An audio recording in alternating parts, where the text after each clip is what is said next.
Good morning and welcome to path of evolution. આપણે ભગવદ્ ગીતા અધ્યાય 5 ઉપર ચિંતન કરી રહ્યા છીએ. એક પ્રશ્ન આવેલો છે. પ્રશ્ન અહીંયા સ્ક્રીન ઉપર દેખાય છે કે who is the real doer? સાચા અર્થમાં કર્તા કોણ છે?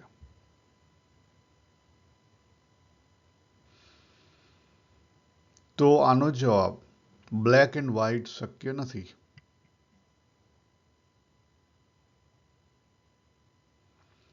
કર્તા તમારા સ્ટેન્ડિંગ પોઈન્ટ ઉપર આધારિત છે. કોણ કરતા છે એ તમારા સ્ટેન્ડિંગ પોઈન્ટ ઉપર આધારિત છે. ભગવદ્ ગીતાની અંદર ભગવાને અલગ અલગ જગ્યાએ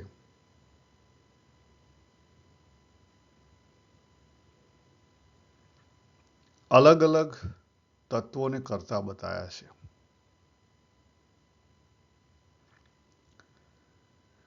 પાંચમા અધ્યાયના 14મા શ્લોકમાં ભગવાને વાત કરી દીધી કે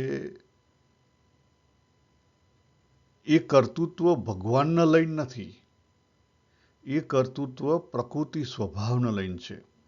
ત્રીજા અધ્યાયના 27મા શ્લોકમાં પણ એ જ વાત કરી.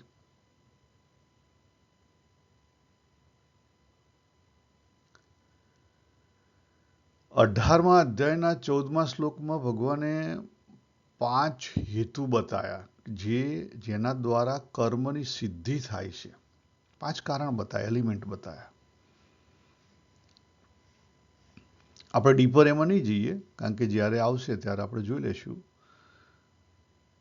અહીંયા લખેલું છે સ્ક્રીન ઉપર અધિષ્ઠાન. અધિષ્ઠાન એટલે શરીર. દાખલા તરીકે મારું શરીર ના હોય તો કર્મ ના થઈ શકે, બરાબર, એની જરૂરિયાત છે. બીજો કર્તા. કર્તા એટલે હુ ઇઝ ધ કર્તા? બોલનાર કોણ છે, મારી શું સમજણ છે, એના ઉપર છે. કરણ. કરણ એટલે આપણી 10 જ્ઞાનેન્દ્રિય અને 3 અંતઃકરણ. એ બધા કરણ કહેવાય. આજે મારી પાસે જીભ ના હોય તો હું બોલી ના શકું, બરાબર, અથવા માઇન્ડ ના હોય અથવા સમજણ ના હોય તો ના બોલી શકાય, જીભ તો હોય. એથી આગળ છે ચેષ્ટા. હવે અહીંયા હું ચેષ્ટા સ્ક્રીન ઉપરથી કરું છું, બરાબર, બીજી શક્ય નથી. ચેષ્ટા એટલે અલગ અલગ જે આપણે હાથ પગ હલાવીને જે કંઈ કરીએ છીએ ચેષ્ટાઓ એ. પણ આમાં એક ચેષ્ટાની ખબર પડી શકે કે દાખલા તરીકે ભગવાન કૃષ્ણએ, તમે જો ભગવદ્ ગીતા વાંચો ને તો ઘણી બધી જગ્યાએ હુંકાર પ્રદર્શિત કર્યો. તો એ હુંકાર ખોટો છે? ના, ખોટો નથી. આપણી સમજણમાં ભૂલ છે. એ પોઈન્ટ ઉપર પછી આવું. અને 5મું કારણ બતાવ્યું સંસ્કાર, ભાવ, અગત્યનું કારણ. અને એને લઈને જો ભગવાને 18મા અધ્યાયના 17મા શ્લોકમાં ચોખ્ખી વાત કરી દીધી કે જે માણસનો હું કરતા છું એવો ભાવ નથી, એની બુદ્ધિ લેપાતી નથી અને તે યુદ્ધમાં આ બધા લોકોને હણીને પણ વાસ્તવમાં નથી હણતો કે નથી બંધાતો, નથી હણાતો કે નથી બંધાતો. બહુ મોટી વાત કરી. એટલે આજે આપણે એને સમજવાનો પ્રયત્ન કરીએ. ભગવાને એનો રસ્તો બતાવ્યો છે. યસ, ભગવદ્ ગીતામાં જ બતાવે છે. 6ઠ્ઠા અધ્યાયના 5મા શ્લોકમાં અગત્યનો, સાધક માટે સૌથી અગત્યનો શ્લોક હોય તો 6ઠ્ઠા અધ્યાયનો 5મો શ્લોક. ભગવાને ચોખ્ખી વાત કરી દીધી કે તું જ તારો શત્રુ છે ને તું જ તારો મિત્ર છે, બીજું કોઈ નથી આ જગતમાં. ઉદ્ધરે આત્મને આત્મના. આપણા આત્માનો ઉદ્ધાર આપણે જાતે કરવાનો છે. આપણો પોતાનો ઉદ્ધાર આપણે જાતે કરવાનો છે. અહીંયા સ્ક્રીન ઉપર દેખાય છે. પહેલું જે ચોખ્ઠું બનાવ્યું છે ઇન્ડિવિડ્યુઅલ એટલે જીવ, એટલે મારું પોતાનું, બાબુ પોતાનું. ગ્રીન છે સાધના પાથ છે. અને ભગવાને આખું ચેપ્ટર આપ્યું 16મો અધ્યાય દૈવી ને આસુરી. તો જીવે શું કરવાનું છે? પહેલું તો આપણે ઇન્ડિવિડ્યુઅલ છીએ ત્યાં સુધી આપણે આપણો ઈગો, યસ, આ જગતની અંદર કોઈ પણ કામ કરવું હોય તો ઈગો ધારણ કરવો જ પડે. ઈગો ખોટો છે? ઈગો ખોટો નથી. હા. અને ઈગો ધારણ કરીને જ તમે કામ કરી શકો, જગતમાં સક્સેસ મળે. ખોટી છે? ખોટી નથી. તો કઈ રીતે ભજવવી? યા ધેટ્સ ધ પોઈન્ટ. બે મેથડ. પહેલું જે ભગવાને વાત કરી કે અંતરદ્રષ્ટિ કરી અને જે આસુરી હોય એ બધા કાઢો અને દૈવીને એન્ટર કરો. પહેલું તમે પ્રકૃતિના ફિલ્ડમાંથી બહાર નીકળવાનો પ્રયત્ન કરો. પણ પ્રકૃતિ જ્યાં સુધી જીવન છે ત્યાં સુધી પ્રકૃતિ તો રહેવાની. Yes, correct. પણ પ્રકૃતિ આપણી ઉપર હાવી છે ત્યાંથી બહાર નીકળવાનો પ્રયત્ન કરો. જ્યાં સુધી આપણી અંદર ઇન્ડિવિડ્યુઅલિઝમનો અંદર ભાવ છે, બહાર નહીં, અંદર ભાવ છે. બહાર ભગે તો તમે કહેતા હો કે આ મેં કર્યું, હા કર્યું, ના કર્યું, it's okay, it's not a problem. એટલે પહેલું સ્ટેપ છે તમે તમારી જવાબદારી જાતે લો. અને જાતે જવાબદારી લેશો તો સમજાશે કે આ કામ મેં ખોટું કર્યું, સામાજિક રીતે, નૈતિક રીતે. તો તમને સમજાશે કે મારી અંદર કયા આસુરી ગુણ છે.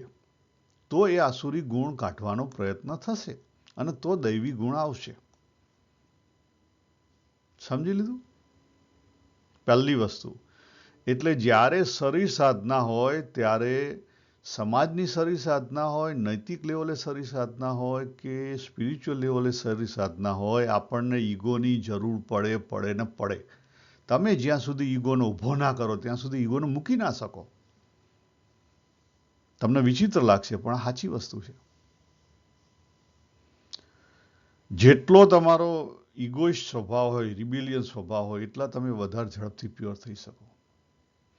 પછી એ સ્વભાવ મૂકી દેવાની જરૂર નથી. એની અંદરથી જે ભાવ છે ને કાઢી નાખવાનો છે. તો શું કરવાનું? ડ્રામા. શું કરવાનું? ડ્રામા. જ્યારે તમે દૈવીમાં આવશો એટલે ઓટોમેટિકલી પછી તમારો જે રૂટીન સ્વભાવ છે તો રહેશે, પણ એની અંદર જે ડંખ હતો ને ડંખ જતો રહેશે. ભગવાને 5મા અધ્યાયના 8મા 9મા શ્લોકમાં વાત કરી કે પ્રકૃતિનું કામ પ્રકૃતિના ગુણો દ્વારા પ્રકૃતિમાં થઈ રહ્યું છે. સિમ્પલ. 3જા અધ્યાયના 27મા શ્લોકમાં પણ એ જ વાત કરી. એટલે આપણે કેવા થઈ જઈએ પછી? ઈશ્વરના ફિલ્ડમાં આવી જઈએ, કોસ્મિક થઈ જઈએ. અને જ્યારે તમે કોસ્મિક થયા એટલે સાચી શરણાગતિ આવી. એ સિવાય સાચી શરણાગતિ ના આવે. ડિવોશન અને ડુઅરશીપ બે એક સિક્કાની બે બાજુ છે.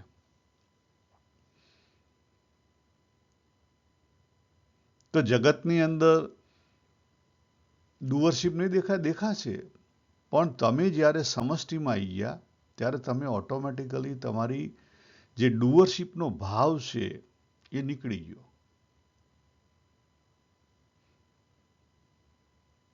આટલો જ ફેર. ઘણા બધા શું કરે છે, શરૂઆતથી જ ઢીલા થઈ જાય, મળદાલ. ખ્યાલ આવે? પછી સમાજમાં હેડી ના શકે તો પછી તમે સ્પિરિચ્યુઆલિટીમાં ક્યાંથી હેડી શકશો? જ્યાં સુધી ઈગો નહીં સમજાય ત્યાં સુધી ઈગોને મૂકશો કેવી રીતે? આ અગત્યનું છે, બહુ જ અગત્યનું છે. Be careful. શરૂઆતથી નાસીપાત થવાનો પ્રયત્ન નહીં કરો. હવે તમને એક બહુ ડિટેલની વાત કરું. ફિલોસોફિકલ લેવી હોય તો ફિલોસોફિકલ તમે લઈ શકો. આખું જગત તમને જે દેખાય છે ને એની અંદર વ્યવહાર ઈગોથી ચાલે. જોજો મારો શબ્દ પકડજો. ઈગોથી વ્યવહાર ચાલે. હા, યસ. Everyone has ego. ભગવાનના અવતાર આવે, સપોઝ ભગવદ્ ગીતામાં જો ભગવાને કેટલી વાર ઈગોનું પ્રદર્શન કર્યું, બતાવ્યું. હું છું, હું છું, હું શબ્દ કેટલી વાર વાપર્યો? તો કે ઈગો વાપર્યો ના. પણ એ છે નહીં. હું આયા વગર તો શક્ય નથી. અહમના આગળ લાયા વગર તમારું કોઈ કામ થાય નહીં. બોલી જ ના કાંઈ.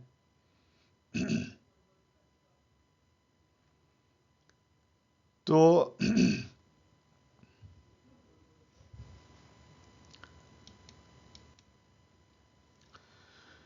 આપણે થોડુંક ડિટેલિંગ સમજી લઈએ કે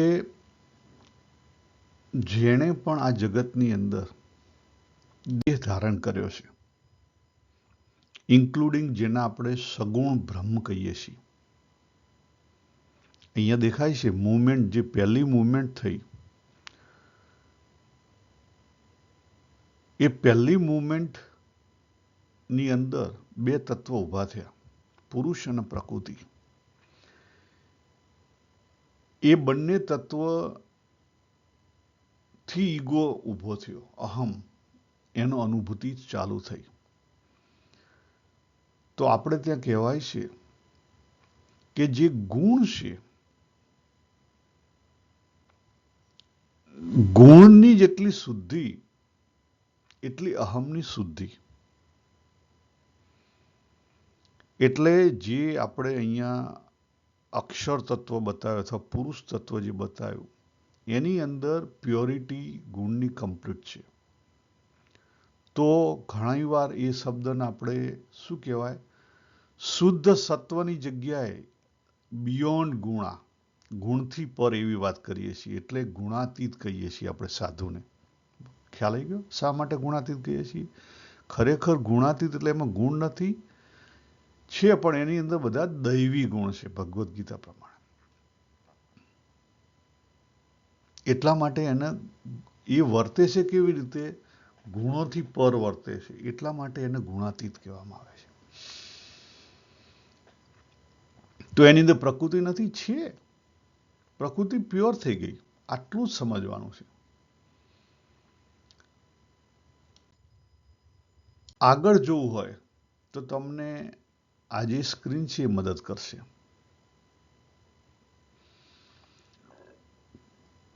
આપણું જેને આપણે કોન્શિયસનેસ કહીએ, એના 7 લેયર છે. એનો અલગ સબ્જેક્ટ છે. તમે જુઓ તો એ 7 લેયર આપણે અનુભૂતિથી કરવાના છે, બીજી રીતે ના કરી શકાય. ચક્ર એ શક્તિનું પ્રદર્શન છે, શક્તિના અનુભૂતિનું પ્રદર્શન છે, રિપ્રેઝન્ટેશન છે. પ્રદર્શન મીન્સ રિપ્રેઝન્ટેશન છે. અને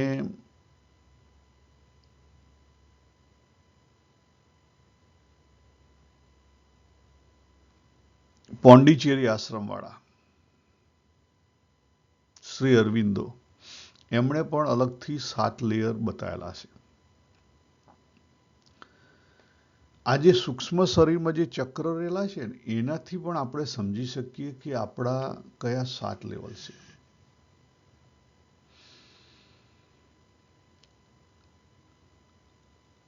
મૂળાધાર એટલે કે ફિઝિકલ માઇન્ડ કહેવાય. મૂળાધારને શું કહેવાય? ફિઝિકલ માઇન્ડ કહેવાય. દાખલા તરીકે નાનું છોકરું હોય, અથવા આપણે ત્યાં આદિવાસી કે પેલા મજૂર હોય, મારવાડી મજૂરો, તો શરૂઆતમાં દરેકની સ્થિતિ એક જ હોય કે જ્યાં સુધી પેટનું પૂરું ના થાય, જ્યાં સુધી પેટનું પૂરું ના થાય ત્યાં સુધી કદાપી આપણે બીજું કંઈ વિચારી શકીએ નહીં. ત્યાં સુધી સાધના બાધનાનો વિચાર આવે જ નહીં, અને કરી પણ ના શકાય. પેટનું પૂરું ના થાય ત્યાં સુધી સાધનાનો વિચાર ના આવે કે આપણે એને કરી પણ ના શકીએ.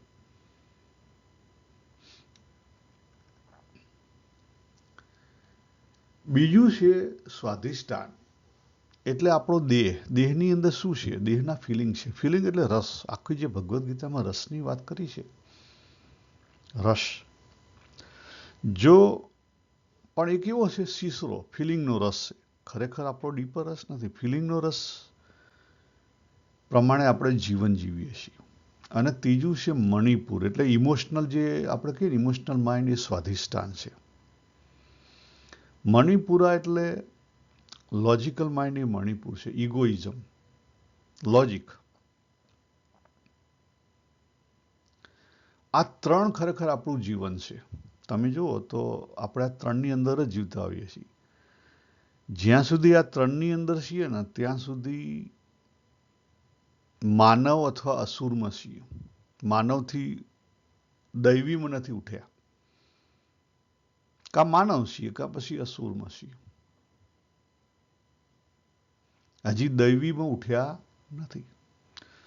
તો દૈવીમાં ક્યારે ઉઠાય?